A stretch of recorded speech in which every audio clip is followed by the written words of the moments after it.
The game goes on. अंग्रेजी में एक कहावत है, change is the only constant in life. किसी भी क्षेत्र में प्रोग्रेस को लाने का एकमात्र जरिया है चेंज।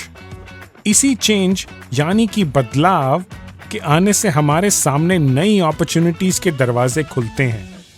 और अगर हम टेक्नोलॉजी से आने वाले चेंज की बात करते हैं तो वो ना सिर्फ हमारी सीमाओं या बाउंड्रीज को बढ़ाता है बल्कि लाइफ को आसान या सिंपल भी करता है। और जो बात लाइफ के लिए सच है वो क्रिकेट के लिए भी अक्सर सच ही होती है। 19वीं सदी के मैदानों से लेकर आज के हाईटेक क्रिकेट एरिनास का सफर काफी शानदार रहा है। क्रिकेट में पिछले 180 सालों में आए बदलावों ने खेल को पूरी तरह से बदल दिया है। टेक्नोलॉजी की मदद से आया है इस ट्रेडिशनल गेम में इनोवेशन का तड़का और अब ये खेल काफी तकनीकी भी हो गया है। पहले के जमाने में क्रिकेट इक्विपमेंट बहुत बेसिक होते थे, चाहे वो बैट हो या पैड्स। कोई फिक्स स्टैंडर्ड्स नहीं होते थे और स्कोरिंग भी मैनुअल होती थी। तब से लेकर अब तक क्रिकेट में खासा बदलाव आया है।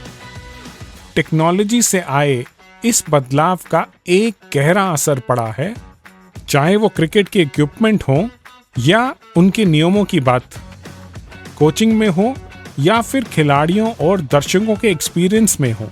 टेक्नोलॉजी से क्रिकेट का कोई भी पार्ट अनटच नहीं रहा, चाहे वो बैटिंग हो या बैटिंग टेक्निक या फिर वो बैट का शेप ही क्यों ना हो। आप बॉलिंग एक्शन को ही देखिए, बॉलिंग रूल्स को देखिए, उनमें भी चेंजेस आए हैं और साथ ही साथ फील्डिंग और फील्ड लेआउट्स में भी, कैप्टेंसी डिसीजंस में भी टेक्नोलॉजी की वजह से बदलाव आए हैं। और अंपायरिंग में आए चेंजेस की तो जितनी बात करें उतनी कम है। कमेंट्री, कोचिंग और फिजिकल ट्रेनिंग में भी टेक्नोलॉजी ने काफी इम्पैक्ट लाया है। ना सिर्फ क्रिकेट खेलने का अंदाज बदला है, क्रिकेट देखने का भी अंदाज बदल गया है। स्वागत है आपका 180 नॉट आउट के इस नए एपिसोड में। मैं हूं आपका होस्ट रमन रहेजा, आप ही की तरह एक क्रिकेट फैन। इस पॉडकास्ट को बनाने के सिलसिले में मैंने 60 से भी ज्यादा क्रिकेट के लेजेंड से बातें करी और उनसे पूछा कि उनके व्यूज क्रिकेट के इस बदलते खेल के बारे में। इस एपिसोड में सुनिए अपने फेवरेट लेजेंड्स को टेक्नोलॉजी से आए चेंजेस के बारे में बात करते हुए। डेटा के साथ आप ड्रिवन तो हो, बट उतना ना हो जाओ कि आप अपनी गट और उसको छोड़ दीजिए कि नहीं यार ये ऐसे नहीं कि मैंने इसको आउट किया तो इसको ले आओ। ऐसे नहीं होता है। जो पीछे हो चुका वो हो चुका। आज की बात जो है वो अलग होगी। So you know if that was the case, I feel laptop का नाम होता सर डॉन ब्रैडमैन, है ना?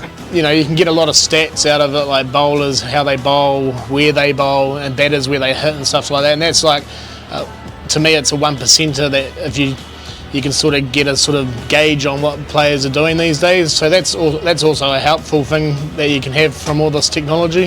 The DRS system, I think not everyone's happy with it, but you know, there's good parts, there's bad parts, there's issues around whether it empowers the umpires or it actually makes it, you know, a little bit, takes it out of their hands. So at the moment, I think that's an area that everyone is sort of hoping there's major changes. At the end of the day, a camera is on you 24/7, so you don't really have that chance to really make an error or do something stupid because you've been watched 24/7, and players now know that at the end of the day, if I do something good, it will be broadcast and it will be spread like wildfire. Vice versa, if I do something bad, it could be the same. So I think technology is great for cricket.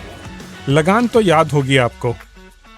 याद करिए आमिर खान की team खुद को कैसे prepare कर रही थी। चाहे वो बैट हो, पैड्स हो, विकेट हो या बॉल, सब कुछ एकदम बेसिक था। लेकिन उस जमाने में सब ऐसा ही था। अगर आप 19वीं सदी के क्रिकेट के बारे में गूगल पर सर्च करेंगे तो आप देखेंगे कि हाथों से सिले हुए पैड्स और ग्लव्स, हाथों से बनाई हुई बॉल, मैनुअल स्कोर शीट्स वगैरह वगैरह। 20वीं सदी की शुरुआती दिनों तक ये सब चीजें स्टैंडर्डाइज नहीं हुई थी। टेक्नोलॉजी के आने से ये सब बदल गया। क्रिकेट में मेरी जो अर्ली मेमोरीज हैं वो 80 के दशक की हैं। अगर 80 या 90 का दशक याद करें तो सड़क के किनारे वो पान की दुकान या हो नाई की दुकान, बार्बर शॉप, या कोई भी ऐसी दुकान जहां एक टीवी लगा हुआ करता था या फिर रेडियो भी होता था। उसके आगे मैच वाले दिन आपको काफी लोग खड़े मिलते थे। किसी जमाने में गावस्कर और फिर कुछ समय पहले सचिन तेंदुलकर की बैटिंग के दौरान लोग अपनी स्कूटर साइड में लगाकर मैच देखने के लिए इन दुकानों में आ जाते थे। और फिर हर ऐसी दुकान पर चलती थी एक लोकल कोचिंग क्लास। अरे सचिन को ऐसे नहीं वैसे बैटिंग करनी चाहिए थी, अजरुद्दीन को ऐसी फील्ड सेट करनी चाहिए थी, कुंबले को यहां बॉल डालनी चाहिए थी। खैर, वो एक जमाना था। आज ये सब बदल गया है। अब वो दिन नहीं रहे कि आपको क्रिकेट रेडियो या टीवी पर ही मिलता है। अब हर कोई एक टीवी स्क्रीन अपनी जेब में लिए घूम रहा है। स्ट्रीमिंग प्लेटफॉर्म्स और क्रिकेट ऐप्स खुद में एक बहुत बड़ा टेक्नोलॉजिकल रेवोल्यूशन है। और तो और क्रिकेट को देखना भी एक बहुत बड़ा इनोवेशन हुआ। क्रिकेट का खेल तो इतना पुराना है कि रेडियो की इन्वेंशन से पहले ही चला आ रहा है। 180 साल पहले लोकल अखबार ही सिर्फ क्रिकेट का एकमात्र इंफॉर्मेशन सोर्स होते थे। फिर आया रेडियो। सन 1922 में हुआ क्रिकेट का पहला रेडियो ब्रॉडकास्ट। और एक दशक बाद 1938 में जब इंग्लैंड के बल्लेबाज चार्ली बर्नेट और लेन हटन बैटिंग करने आए तो उन्होंने इतिहास रच दिया, क्योंकि वो बने थे क्रिकेट के पहले ऐसे खिलाड़ी जो टीवी पर देखे गए। लेकिन इसके बाद भी अगले 15 साल तक टीवी पर क्रिकेट के आने से कोई खास इम्पैक्ट नहीं पड़ा। पहली वजह तो ये थी कि इतने घरों में उस वक्त टीवी ही नहीं था, और दूसरी बात ये थी कि इसके तुरंत बाद शुरू हुआ था दूसरा विश्व युद्ध। और फिर आया 1953 का साल, जो था क्रिकेट और टीवी की दुनिया में एक टर्निंग पॉइंट।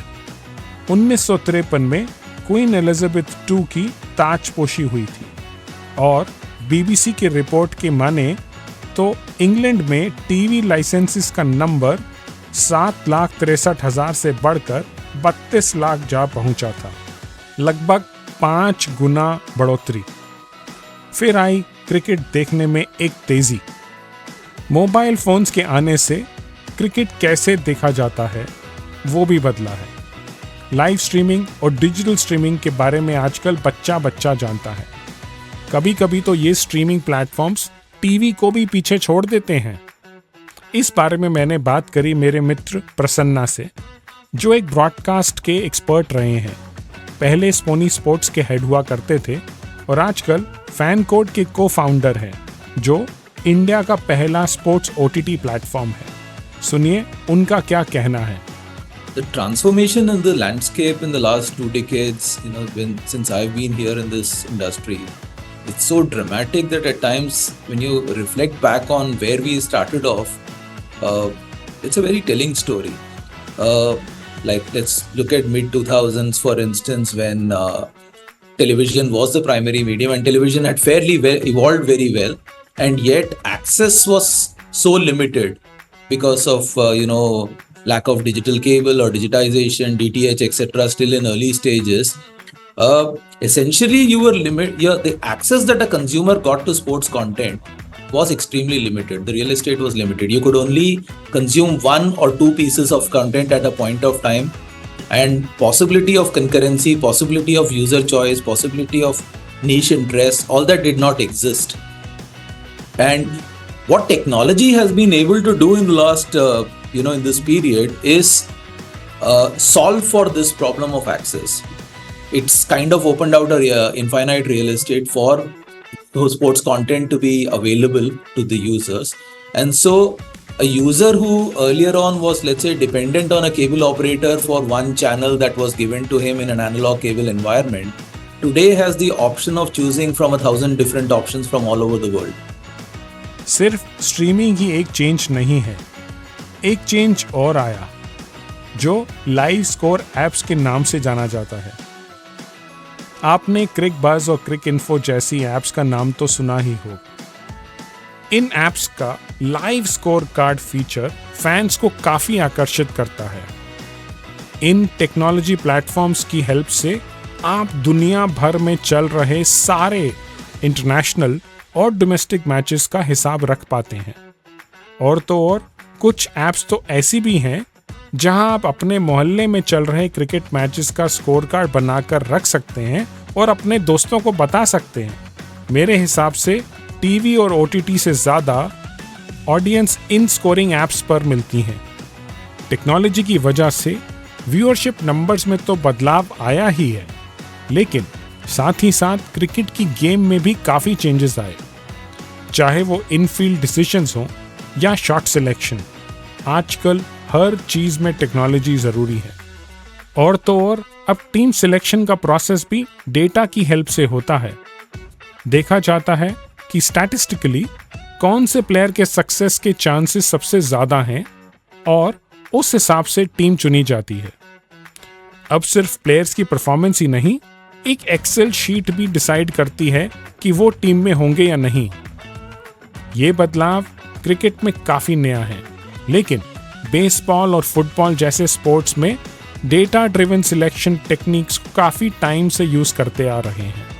लेकिन एक सवाल और है, आप डेटा एनालाइज तो कर लोगे, लेकिन क्या ये data actually on field performance में तब्दील होता है? सुनिए इरफान पठान का इसके बारे में क्या मानना है। This thing, as far as the technology is concerned, it will try to rule you. That will be a time, and we have seen with quite a few teams. I'll take an example of KKR team. They had a one analysis guy who was actually traveling with them. England was traveling with him as well. So. And they used to send the numbers from outside. So basically that's through the technology, and then they have a plan and they're trying to put it the plan in the game as well. Sometime it can go wrong because every condition is different, every team players are different. But at the same time, the same player who was struggling in the slow pitch last year might be in a great form this year, and he might have worked out few things, and things have changed.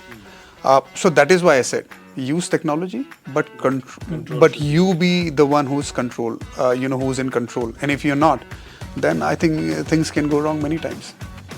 मैंने इस podcast के बनाने के दौरान काफ़ी सारे cricketing legend से बात की और ज़्यादातर लोगों का यही मानना था कि एक तरफ जहां टेक्नोलॉजी का एक बहुत ज़रूरी और अच्छी चीज़ है, लेकिन इसका ज़्यादा इस्तेमाल प्लेयर्स की नेचुरल इंस्टिंक्ट पर असर डाल सकता है। सबसे पहले सुनिए एस बद्रीनाथ को। The machine or the analyst can only give you data, but the instinct of a player, the player's instinct, it's the most powerful thing in the world. I think for a player, if a bowler is standing there bowling the 20th over at a batsman, he can still have the data that this guy gets runs behind the wicket, this guy runs over fine leg or hit straight. But अगर आपके हाथ में ball है, वो ball को execute करना, वो instinct होना आपके हाथ में है। आप जो वो यॉर्कर परफेक्टली एग्जीक्यूट किया तो जो भी बैट्समैन हो, जो भी ऑप्शन हो, वो खेल नहीं सकता। तो वो प्लेयर का इंस्टिंक्ट हम चेंज ही नहीं कर सकते। एंड अगर मैं बैटिंग भी उधर खड़ा रहा हूँ, मेरे को पता है बॉलर इधर ही डालेगा, ये फील्ड उधर है, बट मेरा इंस्टिंक्ट है, मैं तो बैकअप करूँगा मिडिल ऑफ द बैट में, जब लगेगा एलिवेशन मिलेगा, मेरे को उधर मिलेगा चक्का। वो ये इंस्टिंक्ट तो सबसे पावरफुल चीज़ है, वो चेंज ही नहीं कर सकता ना, तो मशीन खेल सकता है जाके अंदर। So I feel that the player's instinct it will never change. Only the data can be given, but the execution, the confidence that you have, I think it cannot be got overnight. And the experience of what to do in that particular situation, which bowler to take on in that particular situation, and what he is doing that day, इसको target, ये सब बहुत ज़्यादा चीज़ अंदर है, वो सिर्फ एक ह्यूमन ही करता है और एक प्लेयर ही करता है। So I think yes, analytical data, everything, it's giving the data. I don't think it's positive or it's negative or detrimental or anything, but the player's instinct, it's still, earlier we used to rely a lot more on instinct, just pure instinct, but now there is data also to give you a little, help you, yes. Management की भाषा में एक phrase है, analysis paralysis. इसका मतलब होता है कि जब आपके पास किसी चीज को लेकर बहुत ज्यादा इंफॉर्मेशन और डेटा आ जाए तो उससे आपकी हेल्प से ज्यादा आपका नुकसान हो सकता है और डिसीजन बनाना और भी मुश्किल हो जाता है। साउथ अफ्रीकी बल्लेबाज हाशिम आमला भी कहते हैं कि डेटा एक डबल एजेड स्वॉर्ड यानी दो धारी तलवार है और ज्यादा डेटा आने से एनालिसिस पैरालिसिस हो सकता है। It's a double-edged sword, you know. I think it's easier and it's more difficult in the same token. Depending if you can manage and stay focused on the actual art of cricket, of your batting, bowling or fielding, then it becomes useful. There's an old age saying, you know, paralysis through analysis, you know. If you do too much of it, you could just, you know, get bogged down in your mind of this technical thing, that technical thing, and you almost sometimes forget watching the ball. That type of basic stuff. So yes, it is. When we had started, there was quite a bit of analysis, and I remember you get scrutinized for every single technical aspect of yours, and probably it's still the same now. You're going to be questioned once you play international cricket. That's when the scrutiny really starts, because domestic cricket, you've been scoring runs, and yes, a couple hundred, a couple thousand people can see you scoring runs or taking wickets, but only when you hit the international scene do you have the commentators questioning everything. Hashim Amla की बात को आगे बढ़ाते हुए former Indian cricketer Stuart बिनी ने भी ऐसा ही कुछ कहा।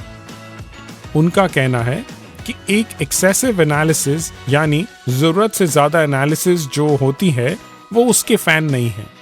Look, it's a fine balance. I think a lot of players like technology in their games. I was personally someone who didn't like too much of analysis on my batting. Whether we had our video guys showing us different shots that didn't come off, or your technique is changed in the last 2-3 months. I was someone personally who didn't like that. But guys love it. I mean, guys like to see where they are in technology, where their bat swings are coming from, what is their slower ball releases. Even with the DRS also, I find it strange sometimes because when I played in the IPL, we didn't have any DRS at the time. It was all on instinct, and things have definitely changed. It makes things a lot more challenging as a cricketer because you're not only focusing on that batsman and the fielder. There's a lot more going on around you. So I think technology has helped, but then it takes time also to learn when to use your technology. I think that's key. When someone wants to use technology, he should be open enough to use it, not just use it because it's there.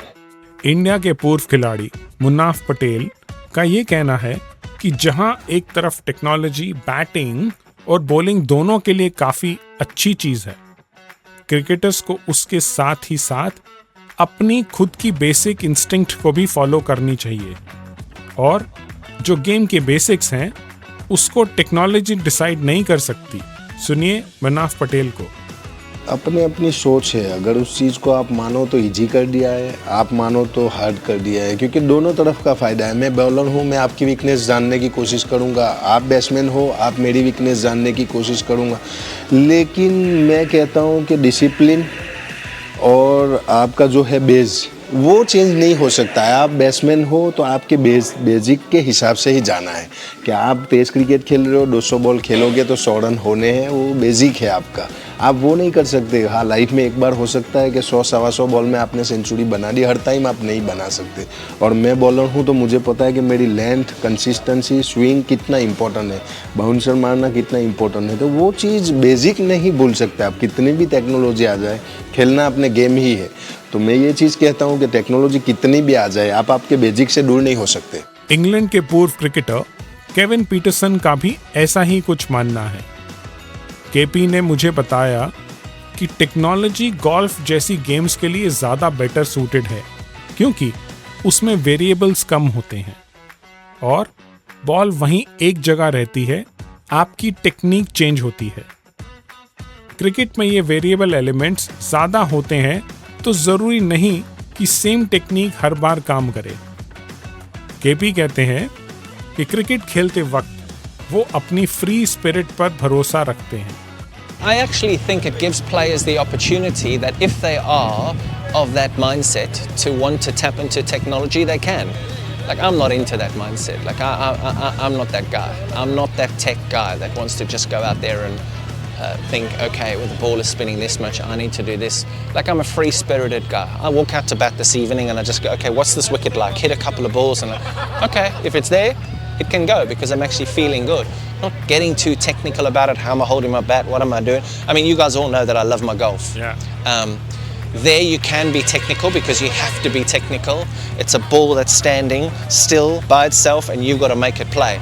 There's so many different variations. You've got Harbhajan here who's standing just here. He got me this evening and it was a delivery that probably should have been hit for 6. It wasn't hit for 6, but it's the natural variation of what happened there. I can't be thinking about my technique. What did I do? Why did I do this? Did I do this? You don't even have time to think technique. जहां एक तरफ कुछ लोगों का मानना है कि data से एनालिसिस पैरालिसिस हो सकता है, वहीं दूसरे कुछ लोग कहते हैं कि डेटा से उनको बड़ा फायदा हुआ है। न्यूजीलैंड के पूर्व तेज गेंदबाज मिच मैक्लेनेगम का कहना है कि डेटा से बॉलर्स को फायदे ये होते हैं कि उनको बल्लेबाजों का वीक जोन का अंदाजा लग जाता है। सुनिए मिच को।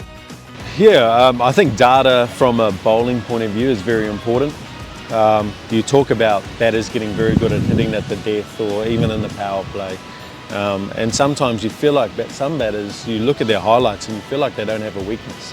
And the team analysts are now becoming very important, showing you areas where batters have a lower strike rate.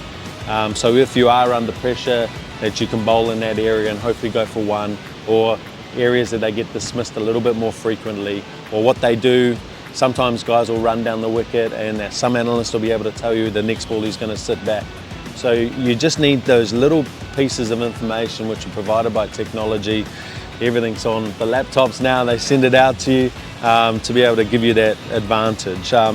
In terms of technology, in terms of bats and all that kind of stuff, I think it's exciting for the fans because you're seeing far more sixes.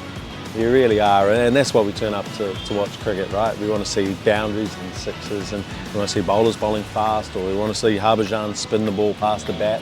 You know, it's all about that. So I don't have an issue with technology. India के farmer pacer Ashok टिंडा से भी मैंने बात की और वो भी कुछ ऐसा ही कहते हैं। उनका मानना है कि एक बैटर की स्ट्रेंथ और वीकनेस जब एक बॉलर समझ जाए तो उसकी बॉलिंग इंप्रूव हो सकती है और उसमें टेक्नोलॉजी काफ़ी काम आती है। उन्होंने कैमरास को लेकर भी एक इंटरेस्टिंग पॉइंट रेज किया। जब भी बॉलिंग मीटिंग होता था हमारा, वो सारे लेजेंड वहाँ पर एक रूम पे बॉलिंग डिस्कस करते थे। वहाँ से भी आप बहुत कुछ डेवलप कर सकते हो। सो बहुत कुछ बैटर्स के बारे में, अपोजिशन बैटर्स के बारे में, weak point, strong area, uncomfortable, कहाँ पर उनको बॉलिंग करने से विकेट मिलेगा, ये सब टेक्नोलॉजी भी बहुत आ गया। So each and every player के ऊपर कैमरा लगा हुआ है कि उसने कहाँ पर उनका अनकम्फर्टेबल है, कहाँ पर स्ट्रॉन्ग जोन है, वो मैच के पहले दिखा देता है। उसी हिसाब से प्रैक्टिस करते हैं। सो मैच में उसको यूटिलाइज करना, दैट इज़ डिफरेंट। जिम्बाब्वे के लेजेंडरी खिलाड़ी क्रिस्टोफर मोफू कहते हैं कि आजकल वीडियो फुटेज की हेल्प से वो खुद का गेम बेटर समझ सकते हैं और अपनी बॉलिंग इंप्रूव कर सकते हैं। You know, when I started in 2004, we had an analyst, but it wasn't as good as you want. Now sometimes I don't think I need an analyst. I just get the video. I go home and I see this could be the wrong part that I need to work on, and then I'm looking at the opposition. These days I just watch the game, especially before I started playing these games a few days ago. I just watched the game and I said, this is what I'm going to do to this better. So it has made things much easier, but I would say it makes the job a little bit easy and hard at the same time, because as an umpire, just for an example, as you're an umpire and you see yourself giving a decision and you look at the big screen, the ball is just pitched outside leg stump by a mile or something like that. It puts other people under pressure, but I still think it is a good thing. ऐसा नहीं है कि ये बदलाव जो technology से आए हैं वो सिर्फ बैटिंग और बॉलिंग में ही आया है। कोचिंग के डिपार्टमेंट में भी काफ़ी चेंजेस आए हैं। सुनिए रॉबिन सिंह सीनियर को, जो काफ़ी टीम्स के साथ कोच और मेंटोर रह चुके हैं। वो कहते हैं कि कोचिंग में टेक्नोलॉजी का काफ़ी इन्फ्लुएंस आया है और दोनों साइड की टीम्स अब टेक्नोलॉजी और डेटा यूज़ करती हैं।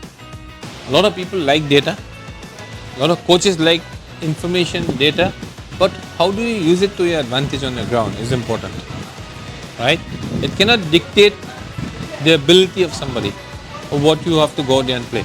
Even the opposition is looking at data, and there is always a counter for what you are planning, right? It's how quickly as an individual you understand the game and you're able to react to that. And I think T20 is an exact replica of that. So you can have anything you want, whatever technology you want, whatever data you want, right? At the end of the day, you have to make an assessment when you sit here and you go there.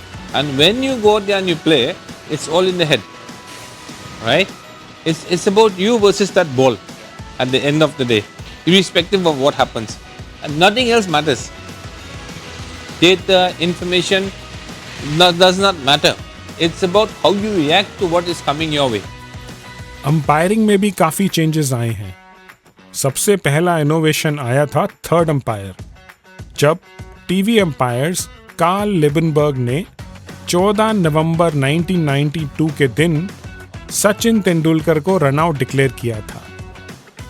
तब तक cricket में सिर्फ 2 umpire होते थे और दोनों field पर होते थे, लेकिन फिर आया एक थर्ड अंपायर और वहां से जो बदलाव का सिलसिला शुरू हुआ है वो आज तक चला आ रहा है। इसमें आए hotspot, snickometer, stump mic, Hawk Eye और कई सारे नए इम्प्रूवमेंट्स, और हाल ही में आया अंपायर डिसीजन रिव्यूइंग सिस्टम, जिसको अब हम DRS के नाम से जानते हैं। DRS के बारे में बात करने से पहले सुनिए उस जमाने की कुछ कहानियां जब ये टेक्नोलॉजीज नहीं थी। मैंने बात करी 1983 के वर्ल्ड कप विनिंग टीम के एक लेजेंड सैयद किरमानी साहब से।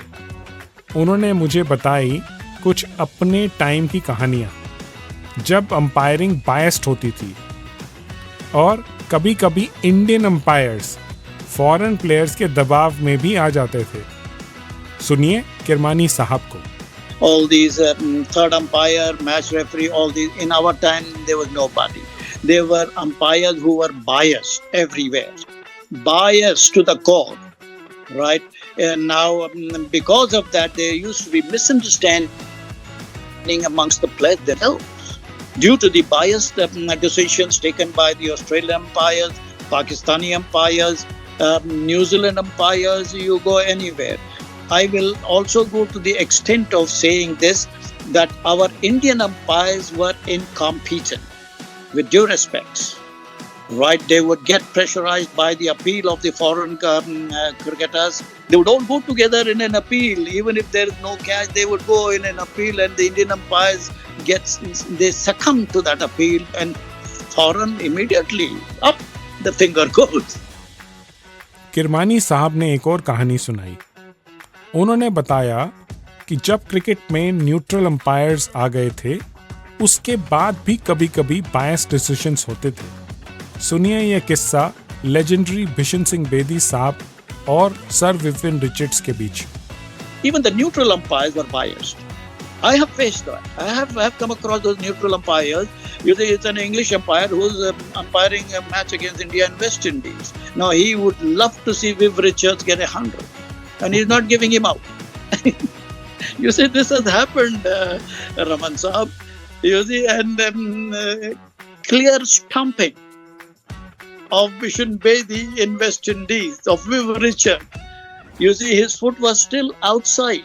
I'm showing the umpire, his foot is still outside and you're still not giving him out. No, that's it. And Viv turns around and says, for him on. That's it. So these were the things which were neutral umpires. Then came in the third umpires. Then came in the microphones. Then came in the DRS. Then came in the technology was mind-boggling now. It is mind-boggling right now. It helps. It helps for sure, no two ways. In the time to come, I would probably I might see robots instead of humans standing up there.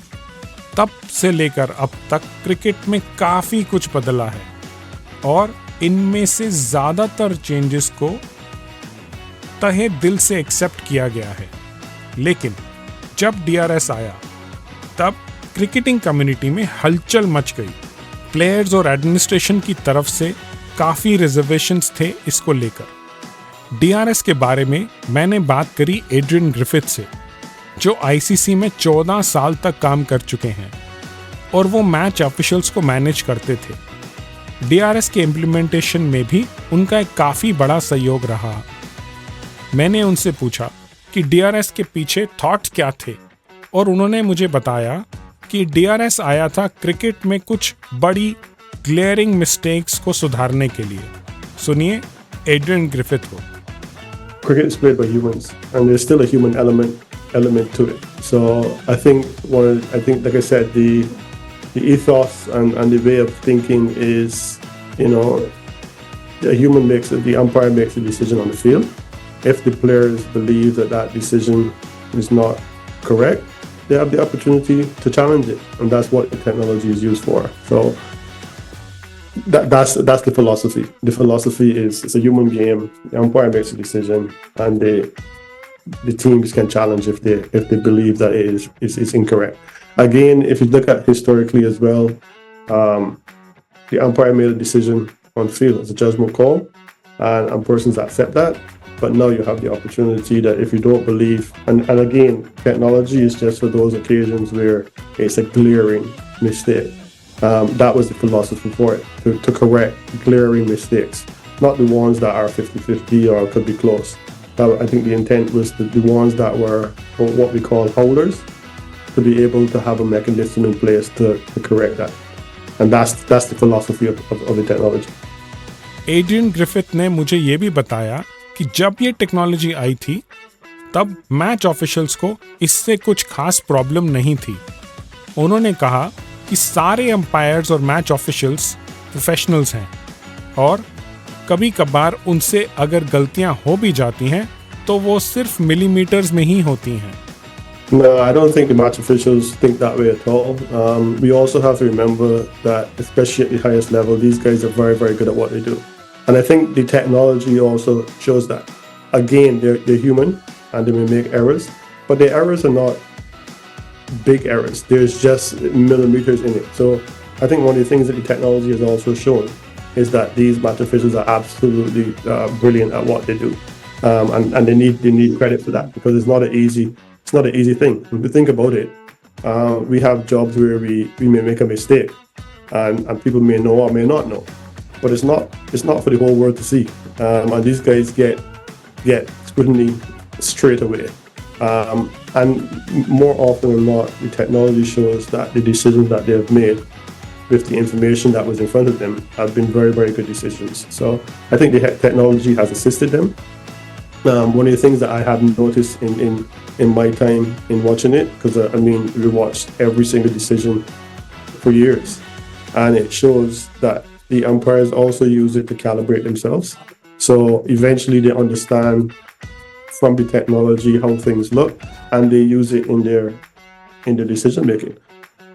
Cricket में umpires की accuracy को लेकर एक debate लंबे वक्त से चल रहा है, लेकिन इस आग में घी तब पड़ा जब इंडिया की टीम ऑस्ट्रेलिया गई और वहां लेजेंडरी अंपायर स्टीव बकनर ने एक ही मैच में 7 गलत डिसीजन दिए थे। इसको लेकर इंडियन टीम और इंडियन फैंस काफी नाराज थे। फिर आया जुलाई 2008 का इंडिया का श्रीलंका टूर और इस सीरीज में हुआ DRS का डेब्यू। पिछले 16 सालों में DRS को लेकर प्लेयर्स का एक स्टांस बदलता रहा है। पहले काफी कंफ्यूजन थी और प्लेयर्स ने बोर्ड से DRS को लेकर कुछ रिस्ट्रिक्शंस भी मांगे, लेकिन आज 16 साल बाद क्रिकेटर्स DRS के बारे में क्या सोचते हैं, आइए जानते हैं। सबसे पहले सुनिए रॉस टेलर को, जो कहते हैं कि DRS से क्रिकेट में एक नया डायमेंशन ऐड हो गया है। I've seen some footage of old games on Facebook and Instagram. I think a lot of the overseas players would have probably scored a few more runs. There was a few hairy decisions, which is natural. Where I think in this day and age there are mistakes, but definitely not as many as back in the day, so to speak. So no, I think DRS has added a new dimension, and if anything, bowlers have probably benefited a lot more.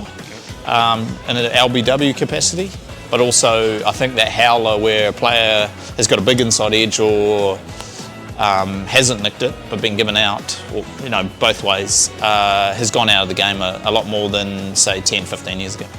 फिर मैंने पूछा हरभजन सिंह से DRS को लेकर उनके क्या views हैं। भज्जीपा कुछ कन्विंस्ड नहीं थे, सुनिए उनका क्या कहना है। टेक्नोलॉजी अच्छी बात है, अगर आप गेम में आते हैं, उसको गेम को आगे बढ़ाना है, थोड़ा सा लोगों का भी वो जो आप रुझान है ना वो दिखता है कि हाँ यार ये स्टंप पे बॉल लग रही है या नहीं। But I somehow don't get convinced with DRS system. I am not fully incline towards this कि यार ये बिल्कुल सही बता रहा है, क्योंकि जो बॉल का बाउंस है ना वो जज नहीं कर सकता कि कितना बॉल बाउंस हो रहा है। और एक चीज़ और जो मुझे बड़ी खटकती है कि जब हम मोहल्ले में क्रिकेट खेलनी शुरू करते हैं या किसी भी वहाँ पे जगह पे हम क्रिकेट खेलनी शुरू करते हैं, हमें दिखाया जाता है ये विकेटें हैं, विकेटों पे बॉल लगी आउट, वो इतनी लगी या इतनी लगी आउट है। अगर स्टंप पे बॉल लगी, छू के गई या पूरी लगी, वो आउट है। और अगर अंपायर ने वो छूती हुई बॉल को नॉट आउट दे दिया तो वो नॉट आउट कैसे है? क्योंकि अंपायर ने कहा। फिर आप DRS को क्यों इस्तेमाल कर रहे हो जब DRS दिखा रहा है कि स्टंप पे बॉल लग रही है? So it should be given out then. So आप टेक्नोलॉजी को ला भी रहे हो और उसकी बात भी नहीं मान रहे हो। अब सुनिए श्रीशांत DRS के बारे में क्या सोचते हैं। I wish this much of technology was there when we were playing. I would have got lot more wickets, and we would have actually missed some wickets also because inside LBW भी कभी out देते थे, caught behind जो out नहीं मिलते थे, but caught behind जो out नहीं मिलते थे। तो yes, technology if it used wisely, I think it's brilliant because you got to accept the change and don't, as you rightly said, don't depend on it completely. Because now with the bowling machine, people are struggling to play swing because you don't really play swing or proper drifted or a loop wala spin. So technology has bought bowling machines, but you can never, maybe you never know, man. AI is taking over, so but leagues like this will keep it going. Legendary bowler cottony Walsh से भी मैंने बात की DRS को लेकर, और उनका मानना है कि DRS के चलते अब फैंस को गेम समझने में और आसानी हो रही है। I think it has. I think it's been very interesting as well, but it's got more spectators involved, which is good. Because when the DRS comes into question, the stadium stops and everybody's looking at it, and there's anxiety, there's anticipation as to what might be happening. So for me personally, I think that's something that has helped the sports to grow, because a lot of people who probably didn't understand the game, you can explain it to them while it's going on. You could tell someone, well, okay, they're judging for the run out now. What the run out is the line, and so you can explain that in more details to persons who probably doesn't understand the game fully. And the ones who understand it, they're looking on keenly to say, well, okay, I to my naked eye, I think it was out, but let's look back to check. So it has brought a lot of interest to the game. Cricket बदल रहा है, technology बदल रही है, और साथ ही साथ cricket के रूल्स भी बदल रहे हैं। इसका सबसे बड़ा असर शायद अंपायर्स पर पड़ा है। अंपायर्स का हर डिसीजन अब एक माइक्रोस्कोप के नीचे देखा जाता है। ऐसा ही एक डिसीजन आया था 2019 के वर्ल्ड कप फाइनल्स में। मैंने बात करी एड्रियन ग्रिफिथ से कि अब 5 साल बीत चुके हैं, क्या वो उस फाइनल के रिजल्ट को किसी दूसरी नजरों से देखेंगे? सुनिए वो क्या कहते हैं। I think it was a difficult call. And if you think about it, you have a player throwing a ball that is 80 yards away. The umpires have to look at that, have to see when the guys are crossing to judge that when he threw it.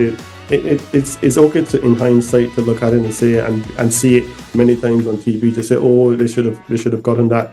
I mean, it's you have to be in the moment. You have to understand what they went through. And yes, technically, by the rules, they should have gone a different way. But you have to see it. You have to see it on a day. And like I said, it's a human game. I know people will say it, yeah, but you're changing lives and this and that. But it's a human game. But you have to take the factors into consideration. It was a very, very difficult decision from where the umpires stood, with the guy 80 yards away to have to look at 2 places at one time. So again, this is the sort of thing that technology may help in, but you play the games by the rules that you're playing by at the time. And I think we need to be fair and see things from all sides before. I'll be fair to the match officials as well. वापस आते हैं technology पर। इससे ना सिर्फ players को फायदा होता है, लेकिन दर्शकों को भी। फैंस के पास आज काफी अच्छे डेटा सोर्सेस हैं, जैसे कि क्रिकइन्फो स्टैट्स ग्रुप, जहां उनको 1877 से लेकर आज तक के क्रिकेट के सारे स्टैटिस्टिक्स आराम से मिल सकते हैं। इसके अलावा क्रिकेट का विजुअल प्रेजेंटेशन भी काफी इंप्रूव हुआ है। पहले के जमाने में बड़े बड़े भारी भरकम कैमरा हुआ करते थे जो एक जगह पर फिक्स रहते थे और क्रिकेट आप 1 या 2 एंगल से ही देख सकते थे। अब आपके पास स्पाइडर कैम्स हैं, ड्रोन्स हैं, ट्रैकिंग शॉट्स हैं। आपको जो कैमरा सिलेक्ट करना हो वो सिलेक्ट करके भी आप मैच देख सकते हैं। मैंने बात करी हेमंत बुच से, जो एक एक्सपीरियंस्ड क्रिकेट ब्रॉडकास्ट प्रोफेशनल हैं और जो कई सारे आईपीएल सीजन्स और वर्ल्ड कप के दौरान टीवी डायरेक्टर रह चुके हैं। सुनिए उनका इस बारे में क्या कहना है। You know that it has evolved very quickly, very rapidly. When television first started, grainy black and white images, and then you went on to color, but it was only one side coverage, so it was thought that people would get confused if you were to have coverage from both ends. So to let people know that somebody is bowling from the far end or the near end, you only had coverage from one side. So that changed. Cameras came in, more cameras came in. We had stuff like the ball follow camera coming in, slips cameras coming in. So more and more cameras came in over time. And now, of course, there's come a stage where when we used to cover with 4 or 5 cameras, now it's up to 30, 40, 50 cameras. And so every aspect of the game is covered from videotapes. We've gone on to the digital age. We've gone on to machines that work without tapes for replays and stuff. The speed of the cameras has improved. The resolution has improved. We are, into 4K cameras now, 8K as well. So from standard definition, we've gone up to 8K in my broadcast time. So lots has changed. Lots of technology come in. Stuff like ball tracking, stuff like player tracking. It's now I see with AI coming in, there will be even more changes, and there will be even more things that we can do with the available technology. और इसी सिलसिले में मैंने बात की मेरे मित्र mod Michael से, जो कि ऑस्ट्रेलिया के एक बहुत पुराने क्रिकेट ब्रॉडकास्ट प्रोफेशनल रहे हैं, बल्कि और मल्टीपल स्पोर्ट्स के ब्रॉडकास्ट भी उन्होंने किए हैं। उनका इस जर्नी के बारे में क्या कहना है, सुनिए मॉड के मुंह की ज़ुबानी। Cricket, it certainly has changed. It's a game that's always evolved. When you look at it from 180 years, I know we were discussing that before, how long it's gone, and it used to be print in those early days where people would write about it, and then radio evolved, and it was very descriptive then with radio when sounds were made. The famous Australian broadcaster Alan McGilvray used to say tap a wooden pencil on like a coconut shell to make the noise of the batsman of Bradman, for example, hitting a ball to the boundary. And then of course black and white television. There was some film done before that, but once it became to TV, that's where it really changed. And you remember it used to be coverage from one end only, and that's interesting as well. So you would always see from one bowler's end, but then when it flipped, the cameras would remain in the same position. and you would see the bowler coming to the batsman, and then the other one was bowling to the batsman. So that was a really big change when that changed for TV, when you could see from behind the bowler's arm. I think that's one of the most crucial aspects of television and broadcast for cricket. And then, things like super slow-mo, that was a very good innovation. The super slow-mo cameras were there for a long time. BBC used to use them on many sports, but they never put them behind the bowler. And Simon Wheeler, a very famous cricket director who I'd spent a lot of time with, an English guy, very cleverly thought, let's put spin vision behind the bowler's arm. That bowler happened to be Shane Warne in the West Indies in 1995. And from then on, broadcasters and producers and directors and the fans sort of wanted more and more. और भी कई सारे changes आए, जैसे कि wagon wheel और worm, जिसकी बदौलत हम देख सकते हैं कि हमारे फेवरेट प्लेयर्स कहाँ स्कोर ज़्यादा कर रहे हैं और टीम्स की परफॉर्मेंस को कंपेयर भी कर सकते हैं। फिर आए मैच फोरकास्ट टूल्स, जो दिखाते हैं कि विन प्रोबेबिलिटी कितनी है। मज़ा तो तब आता है कि जब आपकी टीम की विन प्रोबेबिलिटी काफ़ी कम हो और फिर कोई खिलाड़ी आए और गेम बदल दे। स्टंप माइक के आने से मॉडर्न क्रिकेट फैंस को एक एंटरटेनमेंट का जरिया मिला है। ऋषभ पंत जब कीपिंग करते हैं तो लगातार कुछ ना कुछ सुनने का मौका मिलता है। काश कि ये स्टंप माइक तब भी अवेलेबल होता जब जावेद मियांदाद और किरण मोरे के बीच झड़प हुई थी। चलिए अब आते हैं इस एपिसोड की एंड की ओर। मेरा मानना है कि क्रिकेट में एक मिडिल पाथ की ज़रूरत है। एक तरफ टेक्नोलॉजी से क्रिकेट में काफ़ी अच्छे बदलाव आए हैं, दूसरी तरफ एनालिसिस पैरालिसिस का डर भी बना रहता है। सुनिए मोहम्मद कैफ का इस बैलेंस अप्रोच के बारे में क्या कहना है। इसीलिए someone like Mahendra Singh Dhoni and Rohit Sharma, I admire them. They have found the balance in terms of using technology and using your common sense in the game. क्योंकि जो game में situations आती हैं, हालात आते हैं, वो computer आपको नहीं बता पाएगा पहले। कितनी भी मीटिंग कर लो आप, पर मैच के दिन दबाव में वो कॉमन सेंस का इस्तेमाल होता है। वो आपकी ज़हनी कुव्वत है, ताकत है, जहाँ आप इस्तेमाल करते हो। धोनी साहब से बड़ा एग्जांपल कोई नहीं होगा। वो आते हैं अभी आईपीएल में देखो आप, 4 बॉल खेलने आते हैं और पहले लोग बोलते थे बॉस ना 19 ओवर में गेम खत्म कर दो। धोनी एज अ लीडर उनका, भाई कंप्यूटर छोड़ो, दिमाग में सब। हाँ, मुझे पता है एग्जैक्टली कि लास्ट ओवर की लास्ट बॉल पे इनफैक्ट गेंदबाज दबाव में होता है, पर Dhoni has taken the game, he has seen the game differently. That's why probably the most instinct है, गट फील है, तजुर्बा है, सब कुछ है। उन्होंने सब कुछ ट्राई करके देख लिया कि भाई गेम को आपको लगता है ना इस बॉल पे छक्का मारना है, पर धोनी बोलेंगे नहीं यार, एक बॉल और डिले कर लो। अपना जो इंस्टिंक्ट है या गट फीलिंग है, एक बॉल थोड़ा डिले करो, देखते हैं क्या होता है। शायद ही बोल सा बैट बॉल, मैं वेट करता हूँ, फाइन लेग पे चौका मिल जाएगा, यहाँ मिल जाएगा। हाँ, अगर उस बॉल पे रन नहीं है, फिर अगली बॉल पे आप जो बड़े शॉट की बात कर रहे हो, तो वो ऐसे प्लेयर है। हाँ, फिर वो कमिट होंगे, भाई अब तो छक्का मारना ही है। पर वो जो जब वो मोमेंट आता है कि भाई ये छक्के वाली मारने वाली बॉल है, पर वो कहते नहीं मैं वेट करूँगा। तो ये महेंद्र सिंह धोनी है, ये रोहित शर्मा, गट फील पे बहुत काम करते हैं। दोनों में बहुत सिमिलरिटीज़ है। जाते जाते अब सुनिए इरफान पठान को, जो बताते हैं कि आज का चैलेंज है कि टेक्नोलॉजी को यूज़ तो करना है, बट उसे खुद को कंट्रोल नहीं करने देना है। So there are a lot of people and lot of express things that it has handicap, but it's up to you how you want to use it. So I am a kind of guy who wants to take the help of technology, but I want to be in control. मुझे पूरी तरह से control चाहिए, क्योंकि मैं चलाऊंगा game. अगर मैं लीडर हूँ तो, और साथ ही में अगर मैं सपोज स्टाफ का हिस्सा हूँ, तो मैं यूज़ करूँगा टेक्नोलॉजी जितनी मुझे यूज़ करनी है। I will not let it control me. So I think ये बहुत बड़ा चैलेंजेस रहता है। कई जो पुराने खिलाड़ी है या कई जो कैप्टन, वो बहुत ज़्यादा टेक्नोलॉजी के अंदर घुसते हैं, और कई है वो ये समझते हैं कि यार इसका कुछ भी फ़ायदा नहीं है।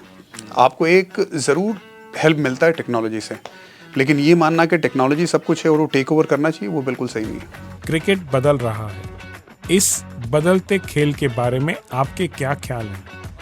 आपका DRS पर क्या कहना है? बताइए मुझे अपने थॉट्स और ओपिनियंस को इंस्टाग्राम, फेसबुक और ट्विटर पर जहां आप फॉलो कर सकते हैं हमें 180 नॉट आउट पर। मैं हूं आपका होस्ट रमन रहेजा और मैं मिलूंगा आपसे अगले सोमवार 180 नॉट आउट के एक नए एपिसोड के साथ। From humble beginnings, it started as a game, a battle ball, a field, and players with no fame. But little did they know, cricket would soon ignite a passion that would last through day and night. 180 not out, we're going strong. 180